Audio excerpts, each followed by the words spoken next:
Hi, Trip. Hi, Marjorie. It's been a long time. I know. It's a joke, And hi- guys. yeah, it's a joke. And hi, everyone. Thank you for joining us today. My name is Marjorie Childress. I'm managing editor at New Mexico in Depth, and this is Trip Jennings, our executive director. And we really appreciate you all joining us today. We're excited to do this. We're planning 5 of these chats during the session. Tripp and I have been following the legislative session and reporting on it for 2 decades now, Tripp, almost, not quite, but Close. almost. And we wanted to explore a venue for chatting more informally about the legislature, offering what we know and are following and hearing from others, their questions and comments. So we really appreciate you joining us.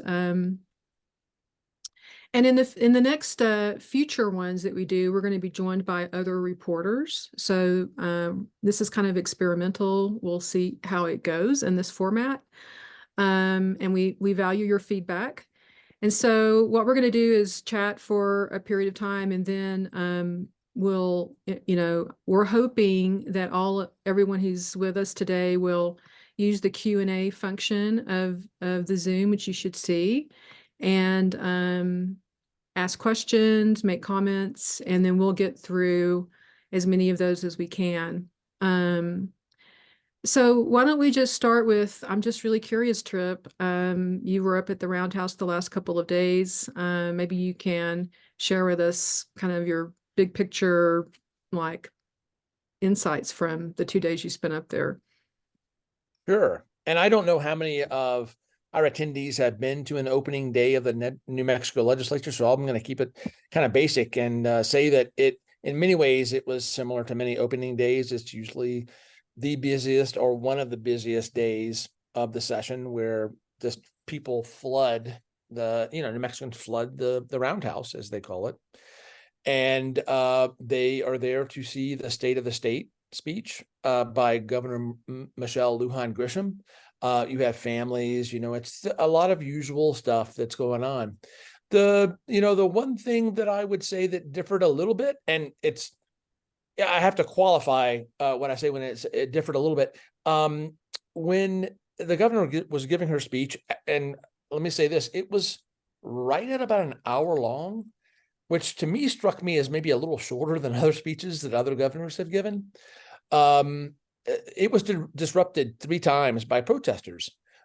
This is not something that has not happened before. We Mhm. had protests that happened to Governor Susana Martinez last decade. Yes. And so it was, you had protests by young people, mostly, who were gathered in the House Media Gallery. And that added a little, excitement to the day. We What were we they are protesting? They were protesting, you know, for New Mexico to take more aggressive action on climate change. That Mhm. was a big thing. They also were protesting the war, between Israel and Hamas. So there Mhm. was also an international feel to the protest. Again, this is something that we've seen before, but it was disrupted maybe 1 or 2 times more than in the past. But Uh-huh. it's not that unusual. I mean, you've been up there, you've seen the protest. Well, I remember the protest, but it's not normal during the opening day and the State of the State speech. So how did people receive that? I think I have to say, when you're up at the Roundhouse and they're the usual suspects, as I call them. I'm one of them, right? So it's my 19th session, and you have lawmakers, you have lobbyists, you have people who've been around a long time, former lawmakers who are lobbyists, lawmakers who've been there 30, 40 years. I think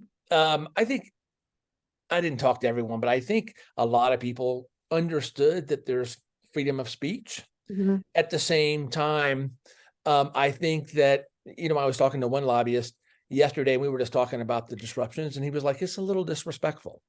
But I think there's a broader conversation to be had about how one exercises one's freedom of speech. So Mhm. anyway, it was interesting.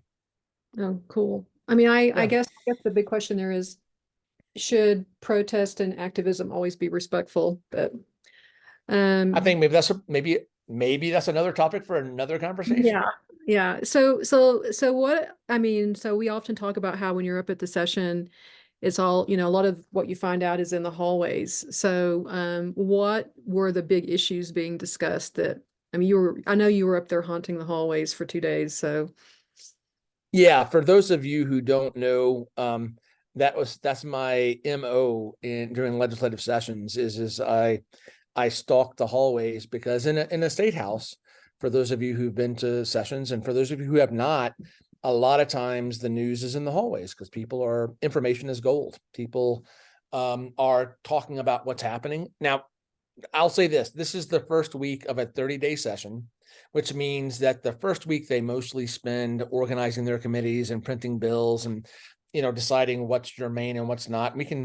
We should probably talk about what is germane and what is not in a second. So it's not like I was wandering the halls and getting the latest on the big bill, but I mean, in her speech, I'm going to tell you that it's a budget session, 30 days. So this 10 point, the legislature has recommended 10.1 billion. The governor's recommended 10.5 billion. A lot of the disputation is going to be like how to spend those. I think probably, as with every Mhm. session, you're going to have a lot of agreement on 90% of the budget, even more. It's on the last 5 to Mhm. 10%, Right. and where to meet between the 10.5 and 10.1. So the budget, public safety, and her, Mhm. guns. Mhm. That's something that's generating Right. a lot of conversation up there, Mhm. as well as housing and stuff like that. Okay. Well, on the budget, I mean, I was looking at the numbers and it looks to me like, so she's recommending, I think it's a little over 9% increase over last year, and Close to 9.9%, I think. Yeah. then the legislature's almost 6%. Yeah. So they're really not that far off. And I feel like I mean, just from watching some of the debate pre-session at like the LFC and whatnot, some of the conversations. The Legislative Finance Committee, for those who may not know Yeah. that. It seems to me like, because they have a lot more money than 10 billion they're projecting for next fiscal year. They have It's more like, than 3 billion, more than 10. I mean, yeah. it's and for those of you who do not know, we're number 2 in oil production in the nation. New Mexico is, and so there's a lot of revenue coming in because of the boom So that's I happening. expect the tension, this is just what I suspect up there is the tension is going to be between how much do we spend, not just in, not, it's not just about growing the budget. It's like also how much do we spend beyond that growth on non-recurring spending into like the housing trust fund to go right out and help build housing, or non-recurring spending to fix highways, so I mean the executive branch is bringing some big proposals around non-recurring spending to shore up and to strengthen current systems and infrastructure, to build housing, to start the strategic water supply that she's promoting. And I think the tension in there is going to be, how much of that do you do versus how much do you frankly save for the. Set aside. I mean, yeah, the recurring or year over year spending, that's what recurring means for those folks who may not pay attention to a lot of the lingo in the state house. There's going to be that debate, obviously, but then there is a lot of whispering and conversations about, you've got 3 billion. Do we start, as you said, setting aside for trust funds? Because there's going to come a day, at least they're predicting, where this boom oil and gas revenues is going to drop off, Mhm. and the oil and gas industry, I think, funds the state budget to the tune of like 45%. So people who are thinking long term are thinking, oh, we need to set aside some money. So it's, think about somebody who's it's kind of like a person who is living off interest. You've got money and you live Yeah, off the interest and don't dip into the corpus or the principal as it. right. No, it's And interesting to see that their general fund proposals are not that far off from one another. And so I think that there's general agreement about knowing that we could have a situation in the future like we had in 2017 no, yeah, when the oil and gas industry crashed the and bottom dropped out. Yeah. they had to have a special session to kind of go in and pull back money, what they call sanding. And They did you know, it. sanding, and I want to say this, you remember this.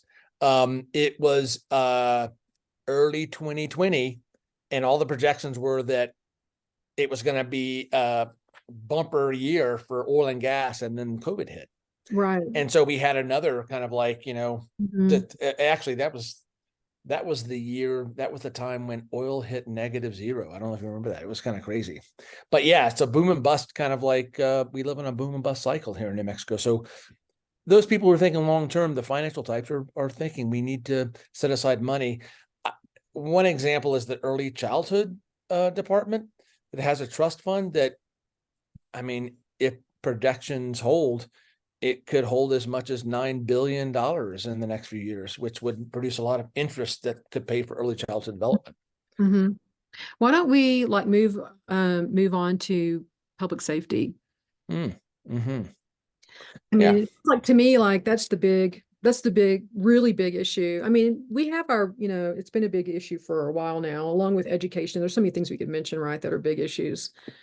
But it seems like, right before the session started, the governor sent out a 21 point public safety agenda. It's just this huge, like, in a way that it's like saying, this is where I want to focus during this session. It's a 30-day, it's going to be so quick. You have to wonder how much is going to be able to get through in a 30-day session. It And depends. yeah, and I want to say too, Marjorie, I'm sorry, I didn't mean to interrupt. We need to actually tell people who maybe don't know about what is germane and what is not. This is the 30-day session. The legislature is primarily focused on the budget. That's the main issue. The governor can decide in what is a call what can the legislators can take up that's non-budget related. And so those items are automatically germane, or they're relevant, to the conversation in the legislature. We'll see what is deemed germane during the 30-day. This stuff you're talking about, the public safety, that's germane automatically because it's on her call. It's a priority. I was just looking at her speech here. I have a copy of it. I mean, she's talking about banning assault weapons, raising the legal purchase age for all guns to 21, instituting a 14-day waiting period, and increasing penalties for felons in possession of a firearm. So those are just some of the points. Those those are going to generate robust conversations, debates, and Mhm. keep in mind this is also an election year. So there's that this you always have to, as people think about legislative sessions, they have to think about, is this an election year? How does this factor into June when the primary is, and in Mhm. November? Right. Yeah, I think I know it'll be really interesting to see, given the very strong majorities that the Democrats have in both the House and the Senate, if they move forward any of this agenda. I mean, I would think I, I would think they would move forward some of it, but I just think the devil's in the details. the devil's in the details. And you mentioned the majorities. Democrats have a 45-25 majority in the House. In the Senate is 27-15. Those are really strong majorities. But on guns and weapons, the Democrats are not unified on They're that not stuff. unified. I mean, No, there's definitely a solid contingent of Democrats who are, they might represent rural areas or right? whatnot, who are not down with necessarily, doing anything that would be deemed unconstitutional in an open carry state, I think is how I hear Unconstitutional or Mhm. constituents. It might, constituent. they're, yeah, they may not like that. What I was struck by when I was listening and to speech and then reading it is, and it's several other lawmakers and people who have talked about public safety, and they have mentioned the need to go to root causes like increasing access to behavioral health and mental health supports and addressing the drug abuse problem. I think fentanyl is at the top of that list. But I was really struck that there's no mention of alcohol in that. Um, while alcohol is a big issue, right? I mean, it's something that a small but very determined group of people up at the Roundhouse continue to push this agenda around curbing alcohol harms. And in our reporting, well, Ted Alcorn's reporting that we published a couple of years ago, he dropped this really interesting statistic. In the last decade, 2010 to 2019, at least 42% of homicide victims were drinking alcohol at the time of death. So it just it seems like there's a real connection there. And I rarely see it really kind of emphasized in any way. If you search the governor's speech, you do not find the word alcohol. Mhm. So, and there's a lot of talk about violence, and the reporting that Ted did. By the way, guys, if you've never read Blind Drunk, it's on our website. You just go to our website, look up Blind Drunk. It's at the top of the website. Multi-part series that Ted Alcorn we published in 2022. There was one story that we did on the connection, the nexus between alcohol and violence, and it's pretty. Honestly, I learned reading that story. It's kind of intuitive in some ways, but I didn't know the maybe the pervasiveness of alcohol and its relationship to violence, and so it is kind of striking. I will say that we are tracking that debate, and we're tracking it around tax policy and the budget. So that's something that we are watching during the session. They want to raise the tax on alcohol. I mean, I feel like sometimes we need to, acknowledge that we do. There seems to be, I think focusing on alcohol is not negating the real crises of the increase in fentanyl overdoses. I mean, I think Right. that's a real crisis, that the state needs to confront.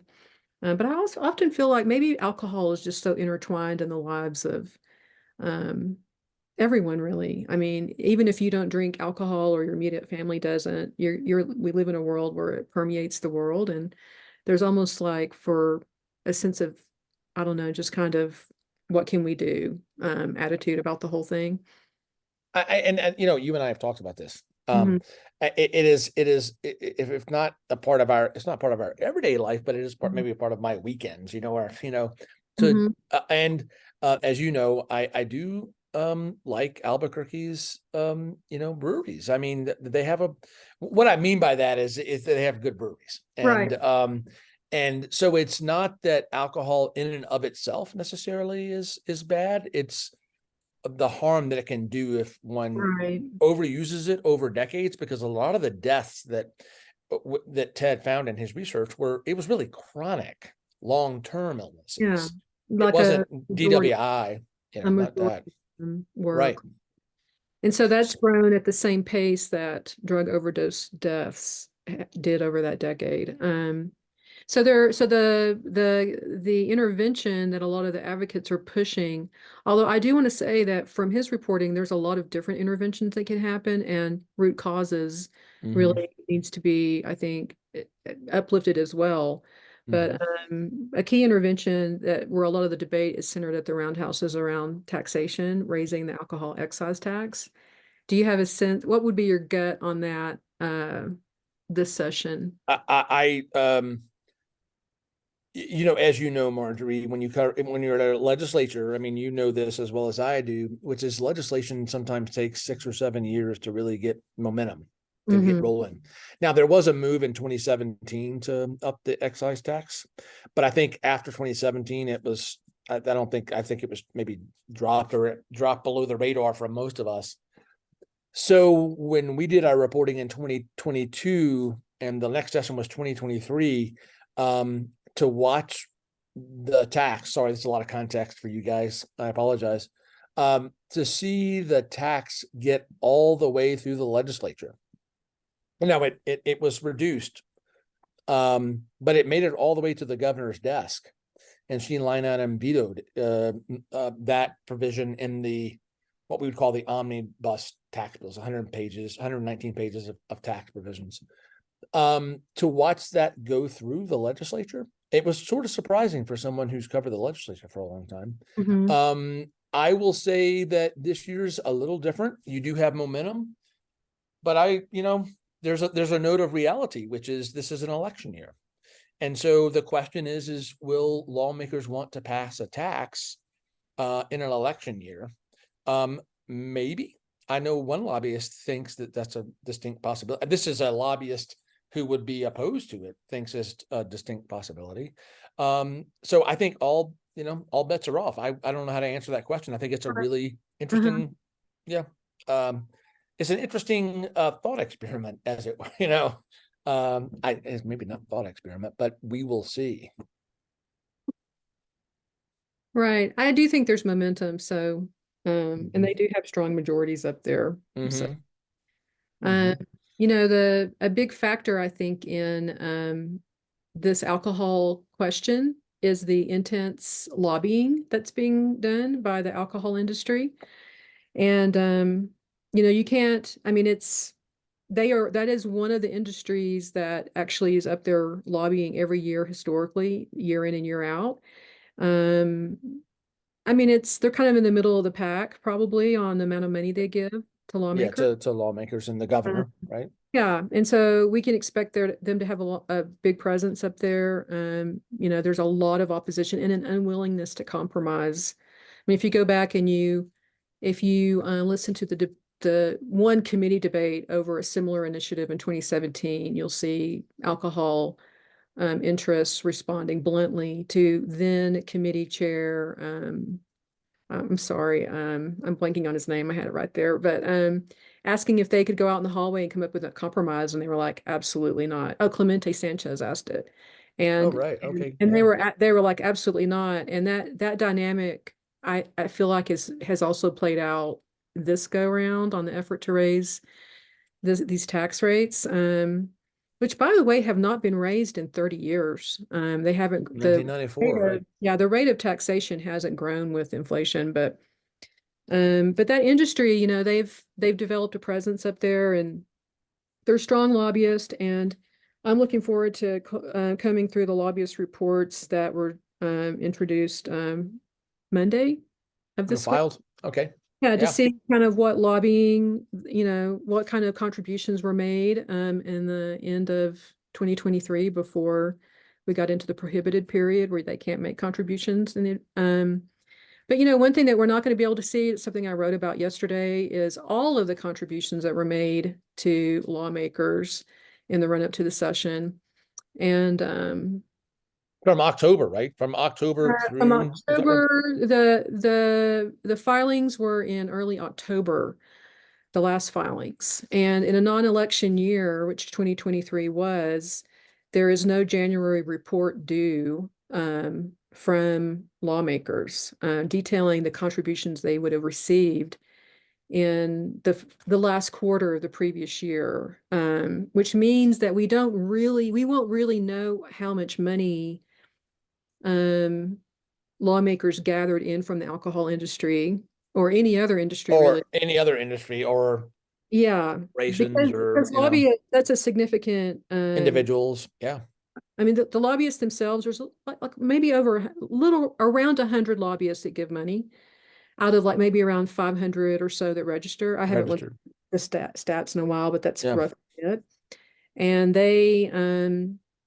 they're a very consequential part of those donations, but they're not all of them. And yeah, so it's going to, we're a little bit blind on that, which I had to point out in that. And I mean, can I add something as you're talking? I mean, blind by which, as we're part of the public too, we're media, but we're the we public.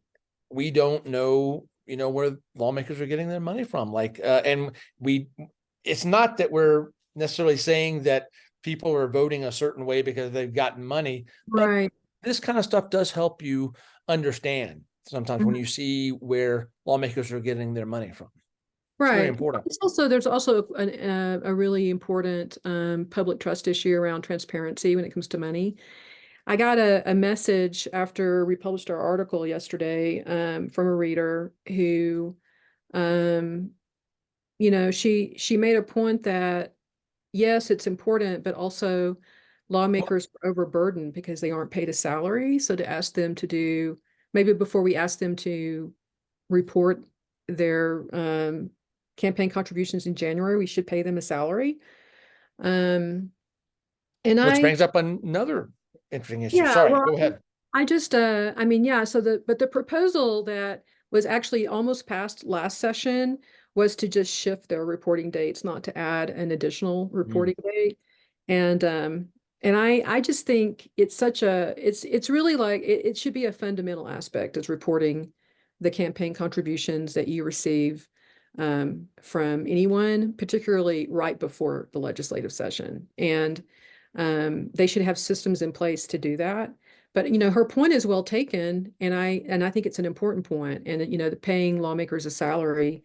I'm in New Mexico. I think, are we the only state now? We are the only state that doesn't pay its lawmakers a salary. Now, there's a little complexity here because New Hampshire pays their lawmakers a salary of $100. They have Mhm. 400 lawmakers. So, we have to remember that. But states of similar size, I mean, I will say that we've looked at the data. You and I have looked at the data across the nation and seen how much we've seen how much states pay. I will say before I moved here to New Mexico, I was in Connecticut, and this was 20 years ago. And at that time, the state legislature, House member, the lowest pay for a House member was $27,000. State senator was 35. You were in leadership, you got a bump in pay. And this is another thing that they're debating up here in this session, and we'll continue to debate. Also in Connecticut, they had year-round professional staff, which is not the case here in New Mexico. So we don't pay our legislators. We don't pay our legislators a salary, and they do not have year-round professional staff. And Mhm. I do want to say that I've been around legislators for more than 20 years, and you can say this too, but the issues that they tackle some of them are extraordinarily complex. Yeah, they are. And that's one reason why they often say they need lobbyists, with a lot of expertise up there. I mean, so these questions fall under this umbrella term called modernization, an effort to modernize the state legislature. And it's kind of like outside of the issues that get debated up there around Mm-hmm. public policy. It's about how to make the legislature function better. And the third, so it's the salaries, the paid staff, and the third thing that is often brought up is extending the length of the sessions. And as we know, I mean, we're in a 30-day session now. It's going to go by really fast. It takes them a whole week to get organized. So it's like 3 weeks. And Yeah, I mean, as we're talking, they're still printing bills, yeah, up so in Santa Fe. So, it's kind of like, it's an interesting question. And I feel like, we're super interested in it here at New Mexico in Depth. I'm going to probably follow it again this session because it seems to be having growing momentum. And I feel like it's being pushed by a new batch of lawmakers up there who are, women, who aren't, retired or have big trust, aren't wealthy in any respect. And we've even had instances where new lawmakers have chosen not to run for election or re-election, because once they got a taste of it, they were like, I can't do this. I can't juggle a full-time job and be a lawmaker and be a mom and all these things. right. So it really raises interesting questions about who gets to serve in the state house, I think. I want to, yes. And that's one of the fundamental, conversations around modernization, which is, shouldn't we also think about, these are what advocates say, supporters say, diversifying the legislature beyond those people who maybe Mhm. are wealthy or retired, so you get more voices in from all Right. walks of life in New Mexico, and also economic circumstances. It's not Mhm. just so it's an extraordinarily interesting conversation. I want to say too that we're interested in ethics. You just read a Mhm. story about ethics, and But yeah. I mean, the Governmental Conduct Act, I mean, I haven't seen the governor's messages yet. I've been looking on her website and I haven't to see what's germane. but we were told late last week that she would send a message on reforming the Governmental Conduct Act. And, it's really related to a Supreme Court case in 2022 that found that the Governmental Conduct Act, that these sections of it that prosecutors wanted to bring criminal ethics charges under were actually mere guidance. So, Vague, it's too vague. yeah, That's what I think the too Supreme Court. vague. Yeah, And that's regular people speak for what they said, the ruling, so, so there's other criminal statutes that people can be charged under, but like bribery and stuff like that. Yeah. but Right. there's a desire to have the ability to bring ethics charge, to put meat into the ethics statutes for public officials. And so we'll see how that effort goes. I thought it was interesting, though, to read the Supreme Court decision, and it reminded me of when the Campaign Reporting Act was found unconstitutional A lot of years ago, a right? lot of years ago. And I so, remember that. will Yeah. this take a long time for lawmakers to go in and fix these statutes that are no longer that the prosecutors can't use? Because that took like a decade for them to Took a go in. decade or so. And it really gets at, I think, the real when you start following public policy, it's like we were saying earlier about the public safety bills, it's devils in the details. You know how these bills are worded, how these laws are worded, or how are they hugely consequential, and they've got to be really careful that they don't Yes. that they're specific enough that they're constitutional, all these things. And I mean, I joke when I talk to people who are, it usually is reporters up there for the first time that you and I are meeting or something like this. And I'll joke like a comma misplaced can mean a lot in a law. Yeah. I mean, Yeah. it's like that kind of detailed orientation that you have to have when you're writing a bill. I mean, Right. so yes. Yeah, we're in case you guys didn't know, we're like nerds and geeks up here at New Kind of Mexico nerd. Deaf. Yeah. So on that note, so it's a little after 1. If anyone has any comments, we'd love to hear from folks who have joined us. We've chosen this format, but we can't see you, but we see who you are. And so if you have any questions or comments that you might want to share with other people, or just ask any questions, we'd love to entertain those. I think hopefully you have a function, a Q&A function. And then Trip, I think we should just kind of let people know what our plans are. So we're going to be doing these on Thursdays, and we're going to go a little bit deeper on some of the other kind of big questions that we've covered over the years that have been really big issues for the state, like education, which is what's the percentage of the budget now? Like 45% or something like that? Yeah, and it's, what was it, 4.4 billion? So right around 42% right now, I think, is, if you look at the, where the final budget ends up, it's a substantial part of the Yeah. state budget.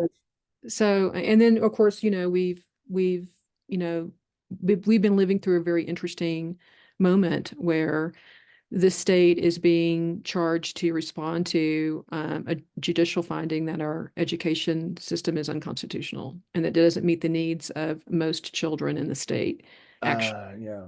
specifically Native kids, low income kids, English as a second language kids, kids with disabilities. And I think this is a really complex question. And one thing that we are really interested in is the continuing debate over improving Native education in particular. We have an Indigenous Affairs beat. And so we'll be looking at whether or not the Tribal Education Trust Fund gets greenlighted. Yes. Well, we know it's already been greenlighted, that 50 million has been included in the budget, but In the budget, they're asking for 100 million.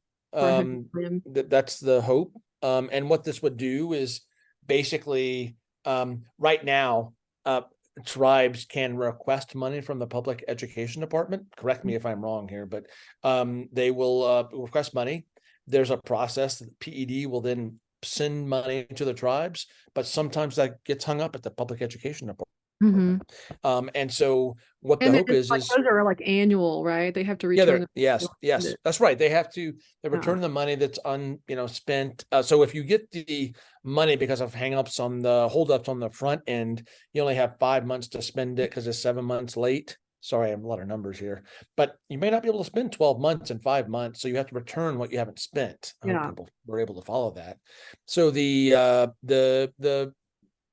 potential solutions that's been proposed is it's another example of a trust fund, which is you place $100 million over here, it earns interest that then, and this is where the conversation is going to be very interesting, is then it goes to tribes. And we've got 23 tribes. So how is it going to be divvied up among the tribes? And that's something that's going to be an interesting conversation during the session. Like who gets what? We have in New Mexico, we Well, have. I mean, I think it's like the tribes would be empowered to come up with that formula, and then the Mhm, tribes are empowered to use that money for education. It's not like when mhm. you have to fill out a grant and report on what you're No, doing. that's right. And And I think you're exactly right. Yeah. that's a really critical piece of it. It's like actually giving education in a way back to tribes. And so I should say the governor, I don't see the trust fund in her recommended budget. It's in the Senate, it's in the legislature's recommended budget, I the budget. think there's going to be Yeah. negotiations behind closed It'll doors be- on that. So we'll go a little bit deeper on that in one of Hmm. our chats. We'll welcome Bella Davis and maybe someone else or to that conversation. Bella is our Indigenous Affairs reporter, for those who don't know. Yeah. Yeah. And then we're looking forward to like going a little bit deeper on the budget and maybe some of the issues around ethics and the influence of money in politics. So we'll go a little bit deeper over the next 4 weeks in these chats. And we're also really interested in any feedback about the format and also any ideas that other people have for topics they'd like for us to kind of look into or kind of kind of talk about, given we've probably like paid attention to most topics up there at one point or another. I mean, that is that is the benefit of being, I'm speaking of myself, not you, being an old timer, which is after a while you covered every part of a state budget or many Mhm. parts of public policy. So therefore I will say this about myself again, not you. I know enough about a lot of things to be dangerous. I'm not an expert in any of them, but I know I can, I know I'm conversant at least on many issues. I have to do a lot of research, every legislative session to bone up on the details and stuff. But it's um yeah, I would say the legislature is one of the most fun places to be if you're a reporter. I know I'm probably in the minority of journalists and who say Depends on that, what but what your what you're flavor into. Yeah. of reporting. But anything else that we want to chat about? Did we I want to say that we had hoped to at least touch on housing, which is a pretty big issue. Right. In her speech. And I think a lot of people are feeling the strain of how expensive housing can be now in New Mexico. Hmm. And so what the governor is proposing, and again, this will be a debate between the legislature and the governor. Uh, it'll be a debate in the legislature, but also between the governor and the legislature. She's recommending like $500 million in addition to what's already out there to help people To build, afford. Yeah, like, build. That's right. I think help there's people get also housing. I think there might be also, I was talking to a lobbyist yesterday who was talking about there might even be some money that goes to help people who earn too much money to qualify for some help, but who don't have enough money to afford this stuff. It's like the cliff we used to write about in Medicaid. Yeah. Sorry. Mhm. So there's all sorts of policy levers that lawmakers and the governor are looking at to figure out how to get people into housing, because that's a major, like most other places in the United States, that's a big issue here in New Mexico. Mhm. Affordable housing. It's Um, it's a really big problem. I mean, yeah. People are unhoused, growing unhoused. I mean, it's been a crisis for years now, since the pandemic for sure. The unhoused population, people are just really struggling to access housing. So, I mean, I want to say this. I'm sorry. We did write about this in 2022. I remember, and it was again, I learned something as an editor. You learn things as you edit stories, which was, in Albuquerque, they're using hotels to put people up because it's just yeah. Mhm. it's Yeah. tough out there. And the mayor has a huge like housing initiative to Yeah. they pushed through a bill allowing people to build casitas in their backyard and all of these things. And when we wrote those stories in 2022, it was about what was considered at the time a big ask to put a much larger amount of money. I can't remember exactly, like 25 million or something like that in the Housing Trust Fund. Yes. And here we are, like 2 years later, with the governor proposing this astronomical amount compared to that. So it just really goes to show you how how this issue has reached a crisis point. I mean, it's We have a question here. okay. It is about the Dignity Not Detention Act, and it aims to end ICE's relationship with county jails. And it's sponsored by Senator Katie Duhigg. This is from Fernanda Banda Coronado. Thank you for the question. This is well, okay. So Fernanda writes that the Speaker of the House, Javier Martinez, It's also is, yeah. So I mean, all right. So the question is, do you plan on covering this historic bill that will help immigrant families together in our state? That's an interesting question. We have covered these issues before in the past. I think what happens is that we're always trying to figure out how much capacity we have in covering these issues. Capacity well. by which, I mean, I appreciate this question because it it'll definitely get our attention now. I mean, I think sometimes it's good to hear that that people believe something is gaining support. So we'll definitely look at that. And the ICE in the county jails has been an area that I wouldn't say in the last couple of years that we've focused on, but we definitely we have have written about it. have written about it Yes. in the past, and it's an I, issue. I want to say too, um, if the speaker is backing this bill, if he's got the backing of the speaker is generally considered the most powerful lawmaker in the legislature. Then it's for real. And if it gets close to the last week of the session and it's like a train gaining momentum, maybe. I mean, that's a really Yeah, interesting issue. I haven't. I mean, I've done reporting in the past on ICE in the county in the jails, and it's I haven't read this act, so I don't want to like speak about it without really knowing what it says. But I do know there's a really big issue around immigrant people being afraid to call law enforcement or afraid to interact with law enforcement. So there's a real safety issue for them because they're afraid of being deported, which is why having ICE in the jails is because at least in Albuquerque, police officers are not supposed to ask someone their immigration status in traffic stops or anything like that. So there's it's a recognition that there needs to be the ability for everyone that lives in our communities to like call the police if they need the police.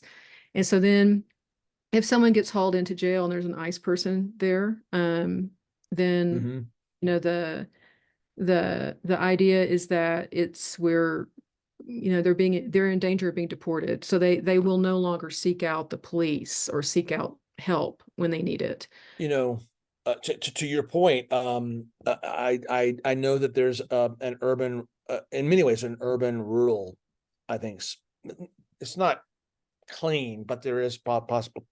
You can see an urban rural difference of opinion on this stuff. I think in many Mm. ways, not that everybody who lives in the urban areas feels a certain way, and not everybody in rural areas feels a certain way, but there are majorities in these areas maybe that there. This is a this is an issue that has been around a long time Mhm. in the um state legislature. I, like you, have written about it. I think I remember writing a story 5 or 6 years ago about this issue, and we found a woman whose husband had been deported. It was up in Farmington area, Yeah. and I think the law enforcement official I talked to basically was saying, well, the guy had a criminal record in Mexico, and I was able to find, I'm sorry, he was had a criminal record in Utah, and I was able to find in Utah. I went to the court records to find this gentleman's case, and I think it was public like drinking or something like that. So this gentleman may have been deported because he'd been drinking in public Mhm. versus a felony. So it's interesting stuff. Fernanda, thank you for the Thanks, question. Fernanda. Let's see if we Um, have another question. Okay, I think that's people it. are shy. People are shy. Yeah. Okay. Well, I think that we'll wrap it up, and we would love to hear from folks, any particular issues, that you'd like for us to discuss. During the session, everything's game. I mean, we at New Mexico in Depth focus in on some particular areas, like, and it changes over time, but some are consistent. But we're always really interested in what folks that follow our work and are just generally engaged in these, kind of public policy debates are important issues. So we welcome any feedback that you have for us. Thank you so much for showing up and Right. being with us. And we'll see you guys next week and maybe up at the Roundhouse. Yeah. Say Say hi. hi. It's up there. Yeah. All right. Thank you. All right. Bye bye.